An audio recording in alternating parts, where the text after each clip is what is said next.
guys, we're back with a part 2. Listen, look at Seth. He got Goku, he got the word you, and look what it's looking at. It's looking at me, so I guess he's talking about me. Alright, Goku versus Vegeta, the honest truth. Listen, my thoughts are this. The God and Angel transformations suck. Honestly, one gets stronger by getting beaten up, right? And he's getting beaten up, but he ain't getting stronger. So I'm like, what's happening? I feel like whoever told Vegeta that was stupid. Whoever said, yeah, I get stronger by getting beaten up, nah, because you got knocked out too many times. So technically speaking, you're not supposed to be getting knocked out because you're supposed to get stronger when you get beat up. So that ain't the truth. You gotta figure out that transformation. UI, Goku's still at the bottom of the totem pole when it comes down to using Ultra Instinct. And the only way I could think of him using Ultra Instinct perfectly like an angel is if he wishes to have complete mastery over Ultra Instinct. Right? Because he's not gonna master it by himself. He's a Saiyan. Trying to put that onto a Saiyan, it's like oil and water, bro. The two just don't mix. It don't mix at all. So we're gonna have to figure something else out. Anyway, I believe that they're even. I don't believe Goku's stronger than Vegeta. I don't believe Vegeta's stronger than Goku. Right? Because at the last second, Goku had TUI, True Ultra Instinct. Right? So he was a little bit stronger than Gas for a little bit, while Vegeta was taking a back seat. So you can say Goku's just a tad bit stronger than Vegeta, but that's pretty much it. Let's get to the video. Goku and Vegeta is one of those types of rivalries that, honestly speaking, the only types of dynamics that really surpass it are sort of things like God versus the devil. Like, in all actuality, when it comes to most fictional media, Goku versus Vegeta is that rivalry. It's that yin-yang. It is that duo. So when you compare it with any other series, even on Twitter, any social media, you see it, you're like, oh, you know, who's better than Luffy and Zoro? Who's better than Naruto and Sasuke? Or who's better than these two? It's usually Goku and Vegeta. And even if you disagree somewhat, you got to admit, it's an extremely iconic duo. Before we get into the video, I'd like to proudly announce that this video has been sponsored by... However, whenever him and Goku actually do end up fighting, the results aren't so simple. And in fact, even though Goku has the advantage throughout usually 90% of the show, whenever they do fight, the results are never 90% in Goku's favor. And in fact, most people would argue that Vegeta seems to be the winner most of the time. So, for instance, even though Goku had all of this training leading up to the Saiyan Saga, he had all these masters. He trained with Master Roshi, he trained with Korn, he trained with the Guardian of Earth, he's trained with basically the god of the North Quadrant of the universe, North Kai. He's learned the Kaioken, which can literally amplify all of his abilities. He's learned the Spirit Bomb, which lets him gather the energy of many other organisms, and including his friends, to use it as an attack. He trained on King Kai's planet, which is basically the equivalent of thousands of years of training in his own words. And he's also drinking the Ultra Divine Water, which essentially is a minor potential unlock, which sort of unleashed a lot of his Saiyan potential within him and allowed him to fight King Piccolo, which being super, when your potential is unleashed, you seem to get higher strength gains. And this is also shown with Krillin as well. When Krillin gets his potential unleashed on Namek, even though he's only a human, he goes from about a power level of 13,000 when fighting Goldo to 75,000 fighting second form Frieza, implying that he just sort of grew that much stronger just fighting, even though he's not a Saiyan. His biology doesn't just make him stronger like that. So that's a great example about how your potential being unleashed in really any way, even though, you know, Elder Guru or whatever is nothing compared to the Elder Kai unleashing Gohan's, how it can increase it. So you can see that Goku had a lot of advantages going into their first battle against Vegeta, and yet Vegeta was still a lot stronger. Goku had a power level of around 8,000, and Vegeta had a power level of around 18,000.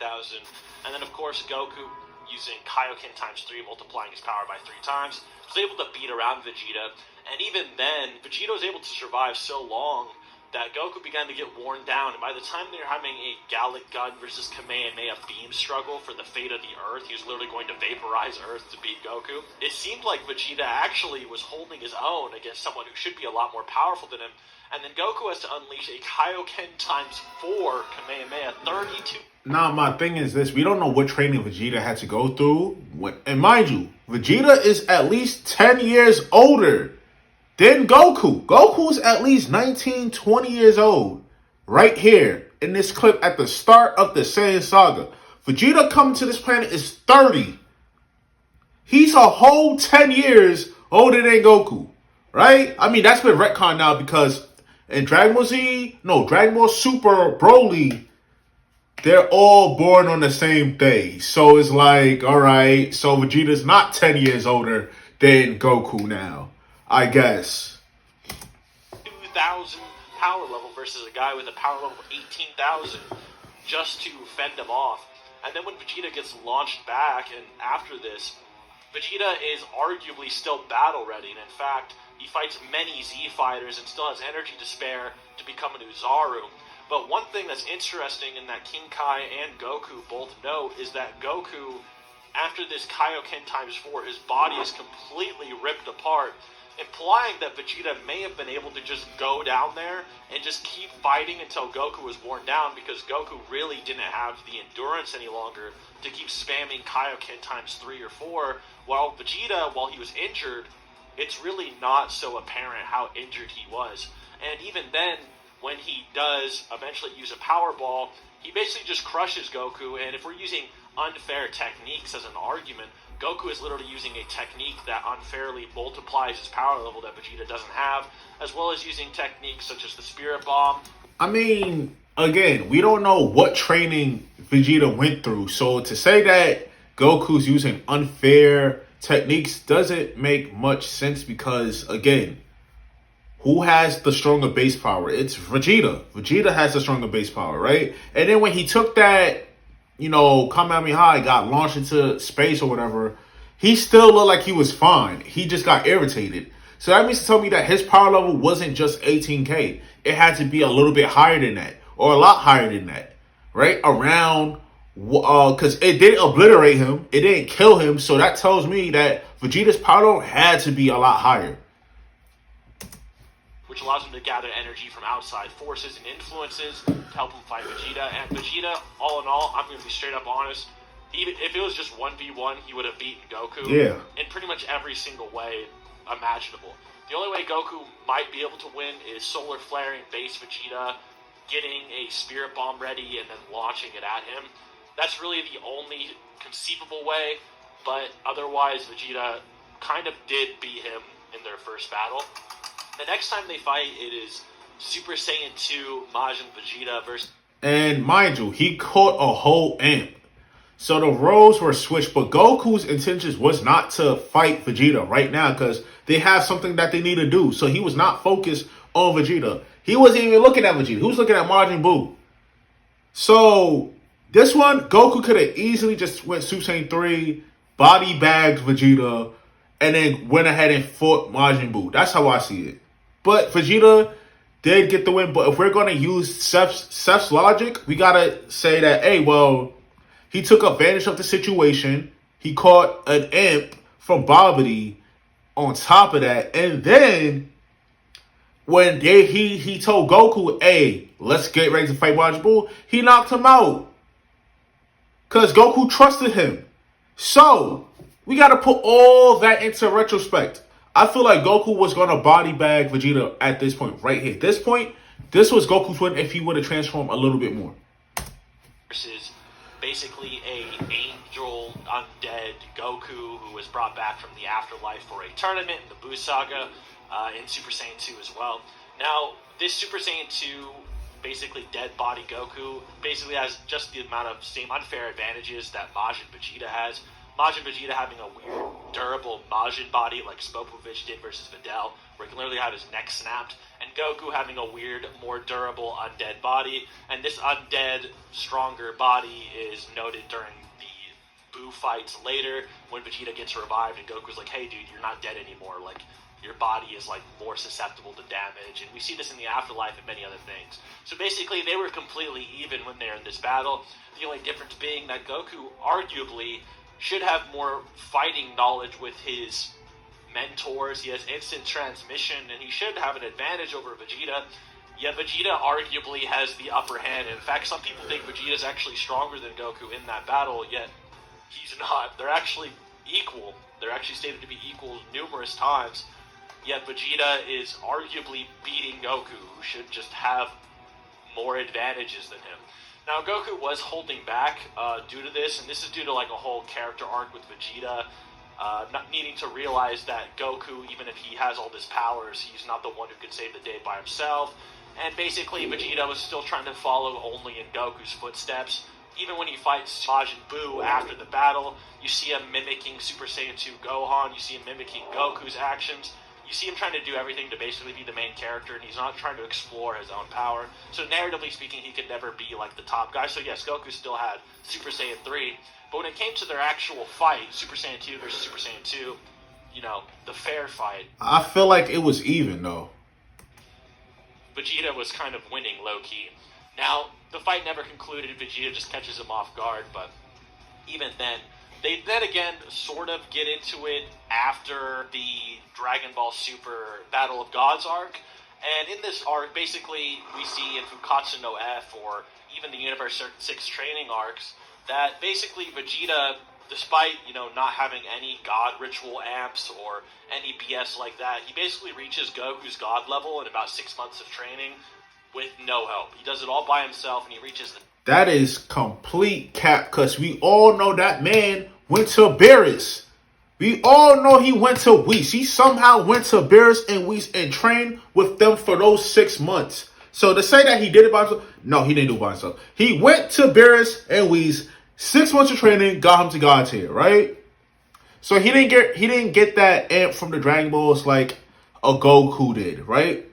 So somebody had to do it first. If they was to keep training, they would have went down the GT route. They was not going to get no God transformations. That's evident. The same exact level as Goku. However, one thing I'll say for Goku here is that Goku seems to be getting the hang more of his creative techniques and the things he can employ in battle. And in Super, his fighting style really does evolve to the point where Goku is using instant transmission, he's using his creativity, he's using his spirit and his flow, and he's using feints and things like this, whereas Vegeta is overall still more of a stiff and very serious and calculated fighter, and Goku takes advantage of that. And in the Super manga, you can see despite them being very definitely equals, there's definitely no difference in their strength for the most part that's ever noted. They train for 3 years versus each other, and they have the upper hand, and Vegeta has to transform not to get caught lacking and get decked by Goku. And Goku literally mocks Vegeta. Well, he doesn't mock Vegeta, but he basically talks out. He's like, hey, Vegeta, why'd you transform? We're supposed to transform. Like, that's cheating, dude. Like, why'd you do that? So Vegeta honestly did lose this third fight when it came to Dragon Ball Super. Although, I will admit, even then, it's sort of like Goku does sort of still have, you know, the advantage for a lot of reasons I'm going to get into here. But, yeah, we'll get into that.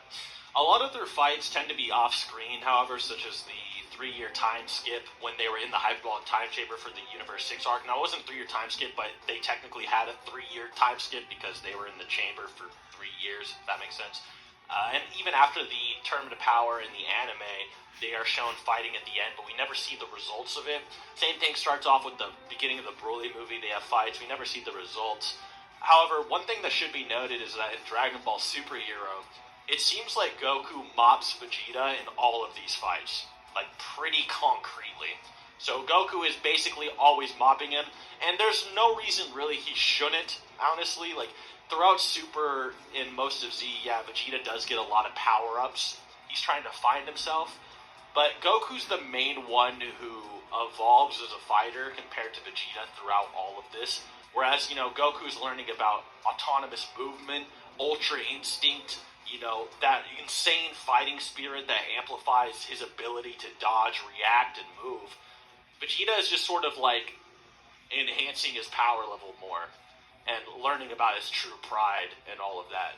for the most part, up to the Tournament of Power, it definitely is the Goku show. So I'm not surprised at all by Superhero Vegeta being like, yeah, Goku has always mocked me.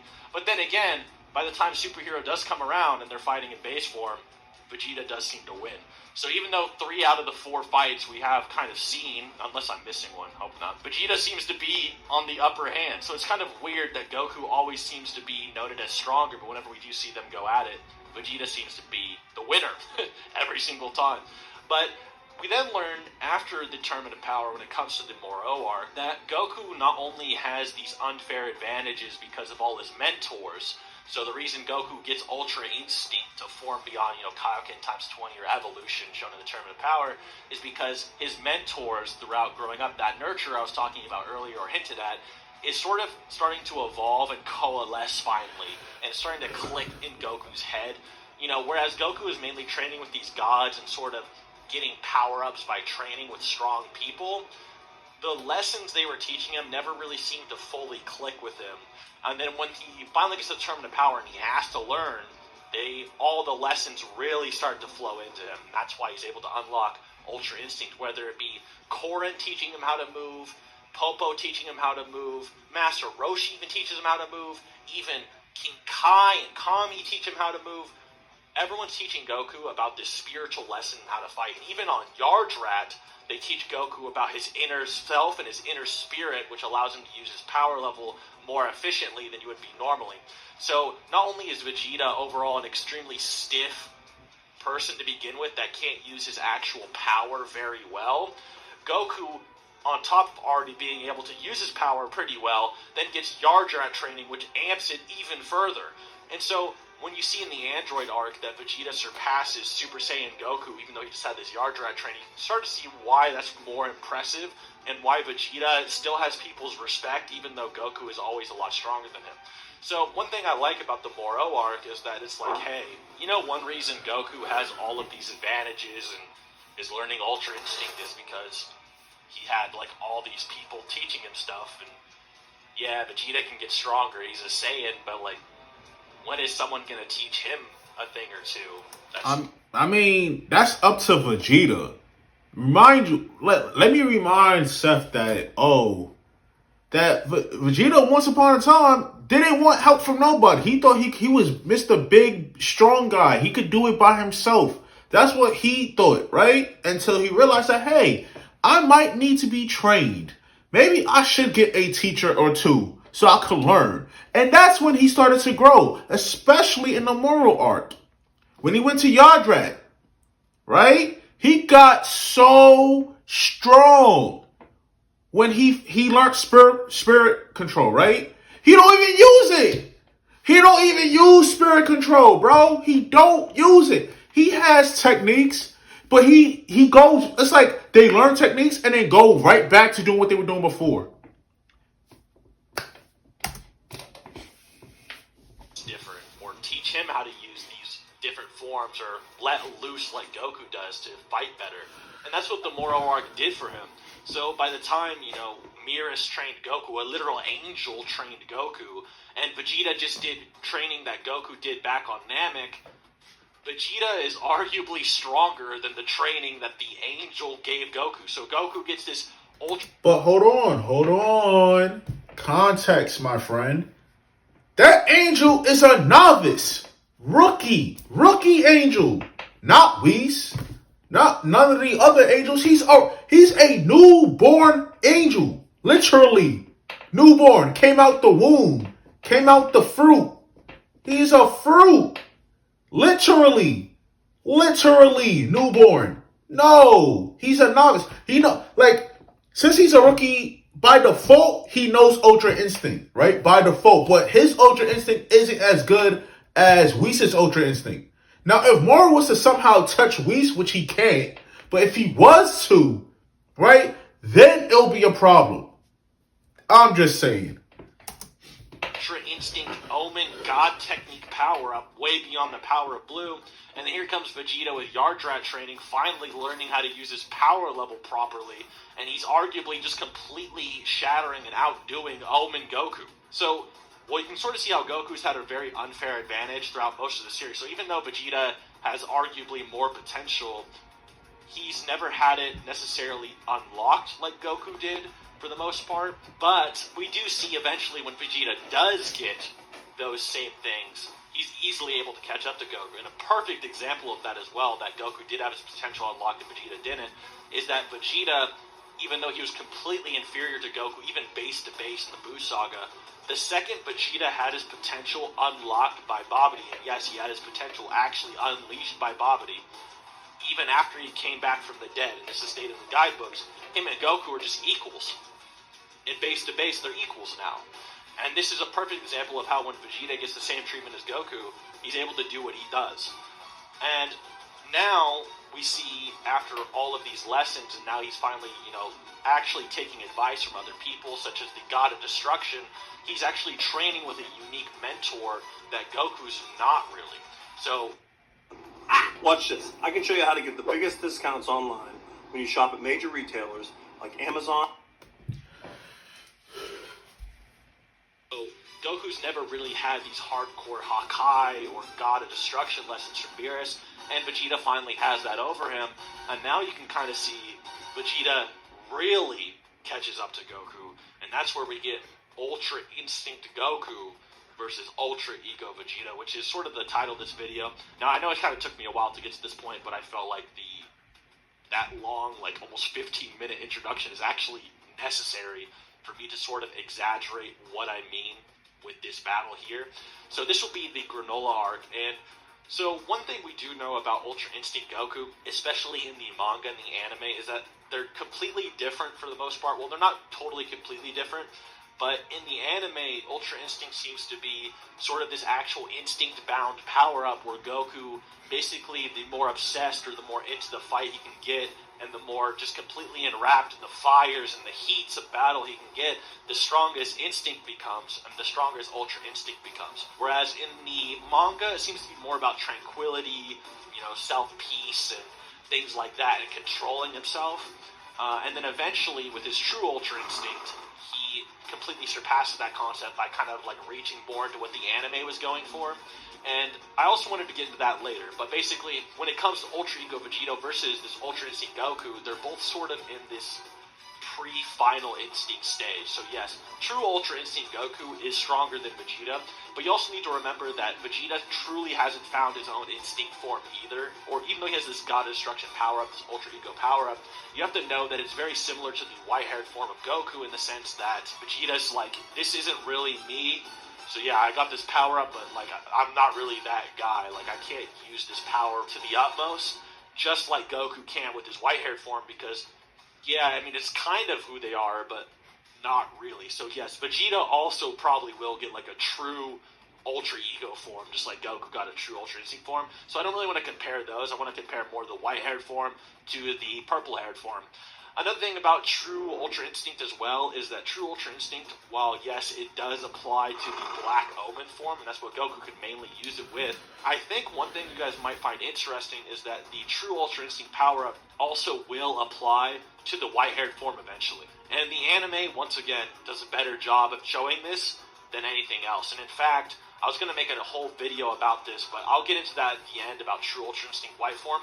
But once again, this is just how they do against Granola. By the time we finally get to Ultra Instinct Goku and Ultra Ego Vegeta, it sort of starts out with Ultra Instinct Goku confronting Gas or whatever, and it turns out to just be a clone in which Goku just absolutely dominates, but then the real Gas is like, yeah, that was a Naruto Shadow clone, and I know that the longer you're in your form, the less accurate you are, and then he one-shots it. And then Vegeta has to step in and fight a much stronger Granola. And then he goes Ultra Ego and pushes Granola to unlock his double Mangekyo Sharingan, basically, and become the strongest in the universe. And then it's described that Ultra Ego Vegeta is the most dangerous man in the universe and surpassed Granola, which is a statement that Goku did not have. So you would think, oh, well, Vegeta and Ultra Ego is definitely stronger than Ultra Instinct at this moment, right? But as you actually read the arc, you start to notice, well, why do Goku and Vegeta seem kind of equal? give or take. Like, when they fight together versus Gas and so on, they don't seem like one's necessarily doing way better than the other, so what's happening here? And there's actually a lot of statements and guides and so on, but in interviews, Toyotaro says Vegeta has seemed to have caught up to Goku when he gets Ultra Ego, so he's implying, Ultra Ego and Ultra Instinct are equivocal, and then he says, but, that's not exactly the case. Whereas Uchida, the editor for Dragon Ball Super, says, the whole point of Ultra Ego is for Vegeta to get a form that was on par with Ultra Instinct, basically, so that, Vegeta will be relevant or whatever. And, isn't it cool that Goku and Vegeta are equals? So, the editor says they're equals, but Toyotaro says, it looks like Vegeta caught up to him, but there's a catch. So, the catch is obviously that Ultra Ego seems to be more of a rival for this Mastered Ultra Instinct form that's not at full power. And what I mean by that is, to use the silver-haired or perfect Ultra Instinct form, or even true Ultra Instinct, it requires a lot of mental boundaries and that Goku does not have full control over during this. And like I was saying, this is what I was saying earlier in the video, that in order for Goku to actually use MUI perfectly, like a Whis or Grand Priest, right? I feel like he's going to have to wish for that. Because I don't see him mastering MUI ever. Not the way he is right now. He's not going to master it the way he is. His personality is not going to allow him to master it. So he's going to have to wish for it. But I feel like that's kind of corny to wish for it, because then he's going to fully unlock it that way. The moment he wished for something like his mental to be calm and tranquil, he doesn't get angry. He wishes for his anger to disappear. He's going to master MUI like this. Because that's the whole point of that form or technique, right? He's not going to even need Omen. He's going to probably use Omen when he fights. He's probably not going to even use Super Saiyan no more because he could just use Omen. That's how, obviously, that's what I'm predicting. Let me know if I'm wrong or what you guys think.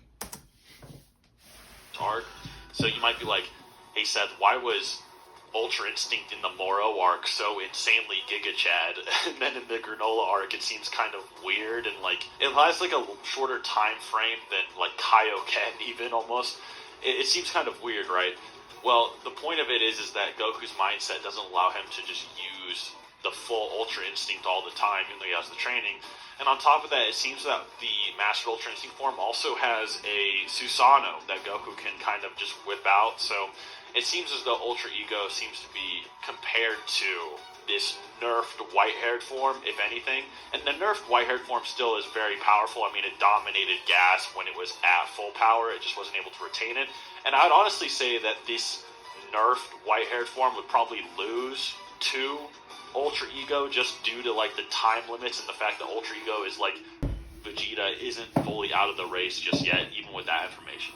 So, by the end of it all, it does look like Ultra Ego, even if you want to say it's somehow initially weaker than Ultra Instinct, it's not, there is a lot more evidence that it would probably win in a fight. And this is actually further displayed as well when Gas appears. Vegeta and Goku are fighting Gas.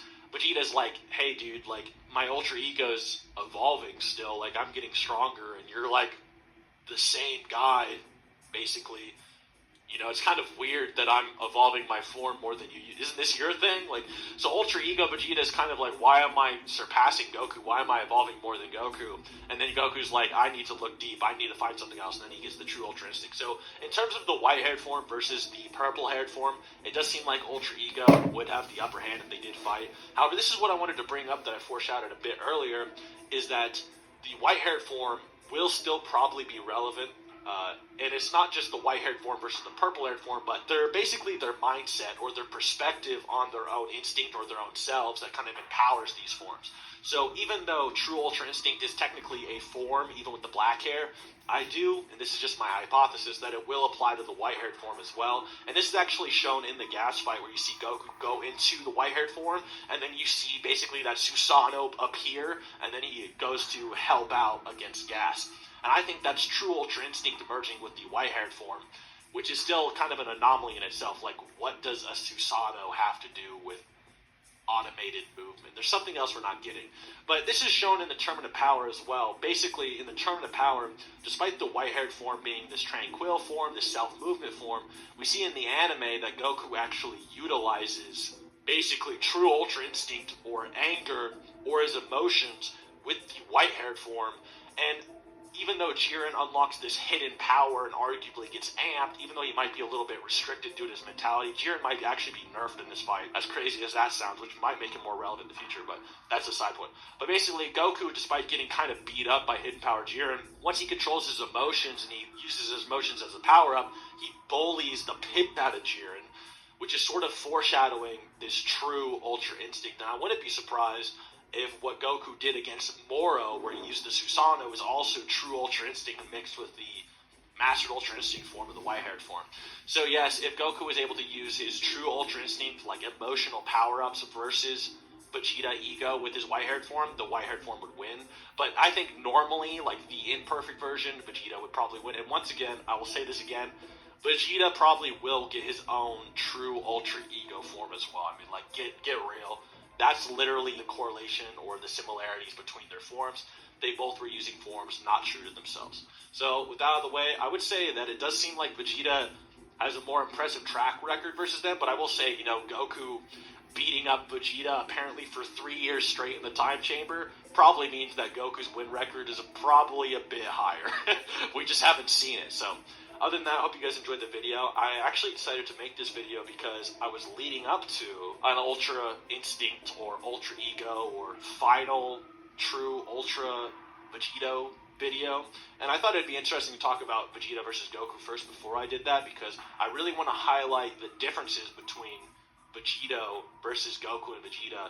And just, even though I want to go over how crazy powerful he probably is, I also want to go over the mindset and the differences that actually makes him an Ultra Warrior, which is what he's called on the guidebook. So look forward to that video. And other than that, thank you for watching. Until next time.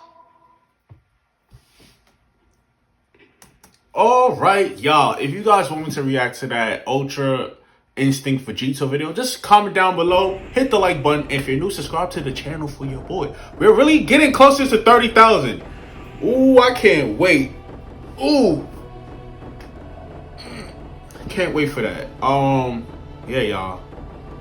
I'm gonna try to upload more. I'm gonna do like a weekly thing where I upload like once a week, maybe 2 times a week type thing to fit my schedule. Anyways, for your boy Sue. And peace, y'all. We out. Damn.